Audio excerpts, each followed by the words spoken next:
السلام علیکم پیارے دوستو۔ حضرت آسیہ علیہ السلام نے اللہ تعالیٰ سے دعا مانگی، اے میرے پروردگار، میرے لیے جنت میں گھر بنا دے، مجھے فرعون اور اس کے برے کاموں سے بچا لے اور ان ظالموں سے چھٹکارا دلا دے۔ حضرت نوح علیہ السلام کے پوتے مصرعم برہم جس علاقے میں آباد ہوئے ان کا نام مصر پڑ گیا۔ یہاں کی قوم جب پروان چڑھی اور فرعون کی حکمرانی آ گئی، پھر جب حضرت یوسف علیہ السلام مصر کے بادشاہ بنے تو ان کے والد حضرت یعقوب علیہ السلام اپنے باقی بیٹوں کے ساتھ مصر آ گئے اور گوشان نام کے ایک علاقے میں آباد ہو گئے۔ انہیں بنی اسرائیل کے نام سے پکارا جاتا تھا۔ جب فرعون کو نجومیوں نے بتایا کہ بنی اسرائیل نے اللہ کا ایک نبی پیدا ہوگا جو تمہاری حکومت کو ختم کر دے گا اور اس کے ہاتھوں ہی تمہاری موت ہوگی، فرعون اس خطرے سے بچنے کے لیے الگ الگ طریقے آزمانا شروع کر دیا اور اس نے بنی اسرائیل کو اپنا غلام بنا لیا اور ان سے اپنے کام کراتا، بالکل نوکروں کی طرح۔ بنی اسرائیل میں پیدا ہونے والے لڑکوں کا قتل کروا دیتے اور لڑکیوں کو زندہ رہنے دیتے۔ انہیں معلوم نہیں تھا کہ اللہ تعالیٰ نے فیصلہ کر لیا ہے تو لاکھ کوشش کر لے اس سے کوئی فائدہ نہیں۔ کمزوروں پر ظلم کر کے انہیں اپنی بادشاہی اور طاقت کے ذریعے پریشان کر کے وہ اپنے آپ کو بہت بڑے نقصان میں ڈال رہے تھے۔ ان کی بھلائی اسی میں تھی کہ وہ اپنی طاقت پر گھمنڈ نہ کریں اور اپنے آپ کو خدا ہونے کا دعویٰ نہ کریں۔ کچھ ہی وقت کے بعد فرعون اور اس کی سلطنت کو ختم کرنے والا بچہ بنی اسرائیل کے یہاں پیدا ہو گیا۔ حضرت موسیٰ علیہ السلام کے والد کا نام عمران اور والدہ کا نام عیر تھا۔ اسی نام کو یقوت بھی کہا جاتا ہے۔ انہیں بھی اس بات کا اندازہ تھا کہ ظالم فرعون ان کے بچے کو پیدا ہوتے ہی مروا دے گا۔ حضرت موسیٰ علیہ السلام کی ماں کو اللہ کی طرف سے وحی آ گئی کہ بچے کو اپنے پاس رکھنا اور اسے دودھ پلانا، لیکن جب اس کی جان کو خطرہ لگے تو اسے دریا میں ڈال دینا اور ڈرنا نہیں۔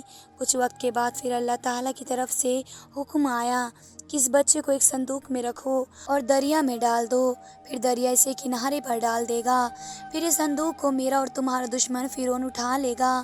حضرت موسیٰ کی والدہ اللہ تعالیٰ کے حکم کے مطابق حضرت موسیٰ علیہ السلام کو ایک صندوق میں رکھ کر دریا میں ڈال دیتی ہیں۔ جب بچے والا صندوق دریا میں بہتا ہوا فرعون کے محل کے پاس جا کر پہنچا تو فرعون کی بیٹی اور اس کے غلام صندوق کو دیکھ کر حیران ہو گئے۔ اس کے بعد انہوں نے اس صندوق کو دریا سے نکالا اور ملکہ آسیہ جو فرعون کی بیوی تھی ان کے حوالے کر دیا۔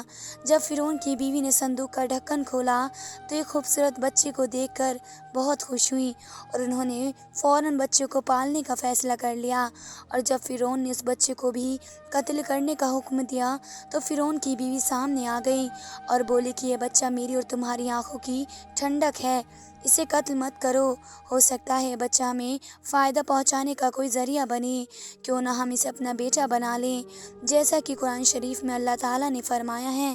جس کا مطلب ہے فرعون نے کہا کہ مجھے اس کی ضرورت نہیں، لیکن میں اسے چھوڑ رہا ہوں، ہو سکتا ہے بچہ تمہاری آنکھوں کی ٹھنڈک بن جائے۔ اس طرح اللہ تعالیٰ نے فرعون کے محل میں ہی حضرت موسیٰ علیہ السلام کو پناہ دی۔ اس کے بعد اللہ تعالیٰ کی قدرت نے ایک اور کرشمہ دکھایا۔ حضرت موسیٰ جو کہ ابھی دودھ پیتے بچے تھے، انہوں نے کسی بھی دائے کا دودھ پینے سے انکار کر دیا۔ اللہ تعالیٰ نے فرمایا، ہم نے موسیٰ علیہ السلام پر دائیوں کے دودھ کو حرام کر دیا۔ محل والوں نے ایک ایسی عورت کی تلاش شروع کر دی جس کا دودھ یہ بچہ پینے لگے۔ اتنے میں حضرت موسیٰ علیہ السلام کی بہن سامنے آ گئی اور بولی، میں تمہیں ایسی عورت کے بارے میں بتاؤں گی جس کا دودھ یہ بچہ ضرور پیے گا۔ اس کے بعد حضرت موسیٰ علیہ السلام کی والدہ کو بلایا گیا۔ وہ آئیں اور حضرت موسیٰ علیہ السلام نے ان کا دودھ پی لیا۔ اس طرح اللہ تعالیٰ کے حکم سے وہ اپنے ہی بچے حضرت موسیٰ علیہ السلام کی دائی بن گئیں۔ ان کے لیے شاہی چیزوں کے انتظام کر دیے گئے۔ حضرت موسیٰ علیہ السلام فرعون کے محل میں پل کر جوان ہو گئے۔ اللہ تعالیٰ نے انہیں اسلام کا پیغام پہنچانے کا حکم دیا۔ کچھ وقت کے بعد جب حضرت موسیٰ علیہ السلام نے اپنے نبی ہونے کا اعلان کیا، جس کے بعد فرعون حضرت موسیٰ علیہ السلام کا کھلا دشمن بن گیا اور فرعون کے اور فرعون کے جادوگروں اور اس کے سپاہیوں کو حضرت موسیٰ علیہ السلام نے اپنے عصا یعنی لاٹھی سے شکست دی تو وہ لوگ فوراً حضرت موسیٰ علیہ السلام پر ایمان لے آئے اور حضرت آسیہ بھی حضرت موسیٰ علیہ السلام پر ایمان لائیں، لیکن وہ لوگ فرعون کے ظلم سے اچھی طرح واقف تھے، اس لیے ان لوگوں نے اس بات کا کسی سے ذکر نہیں کیا۔ ایک دن حضرت آسیہ اپنی بیٹی کو کنگھی کر رہی تھی اور ان کے منہ سے اللہ کا نام نکل گیا۔ حضرت آسیہ کے منہ سے نکلا الفاظ یہ تھا کہ برباد ہو جو اس اللہ کا انکار کرتا ہے جو میرا فرعون کا اور سب کا رب ہے۔ بیٹی بھی پکی کافر تھی، اس نے اپنے باپ فرعون کو یہ بات بتا دی۔ پھر فرعون نے اپنی بیوی پر طرح طرح کے ظلم کرنا شروع کر دیا۔ حضرت آسیہ کو دھوپ میں لٹایا جاتا، ان پر سانپ چھوڑے دیے جاتے۔ ظلم کے جواب میں حضرت آسیہ کہتی، میں موسیٰ اور ہارون کے رب پر ایمان رکھتی ہوں۔ فرعون نے ان کے کئی رشتہ داروں کو ذبح کروا دیا، لیکن انہوں نے پھر بھی فرعون کو رب نہیں مانا۔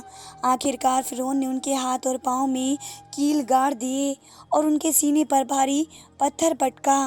حضرت آسیہ نے اللہ تعالیٰ سے دعا مانگی، اے میرے پروردگار، میرے لیے جنت میں ایک گھر بنا دے اور مجھے فرعون اور اس کے برے عمل سے نجات اور بخشش دلا دے اور مجھے ظالم قوم سے چھٹکارا دلا دے۔ روایت میں ہے کہ حضرت موسیٰ علیہ السلام یہ منظر دیکھ رہے تھے اور انہوں نے بھی دعا مانگی، اے اللہ، رنج اور درد آسیہ سے دور کر دے اور اسے ظالموں سے نجات دلا دے۔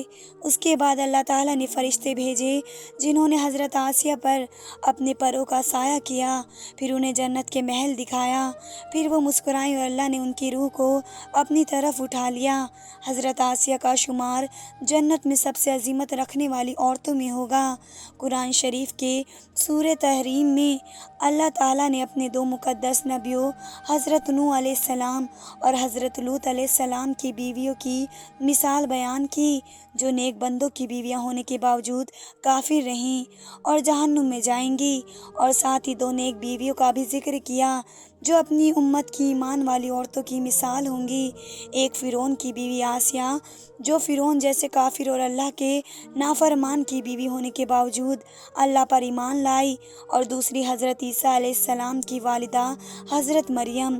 جب موسیٰ علیہ السلام ایک لمبے جدوجہد کے بعد واپس آئے تو رامی سال انتقال کر چکا تھا اور ان کا بیٹا منفتح ثانی فرعون بن چکا تھا، اور وہی منفتح فرعون اپنی لشکر کے ساتھ دریائے نیل میں ڈوب گیا۔ خدا حافظ پیارے دوستو۔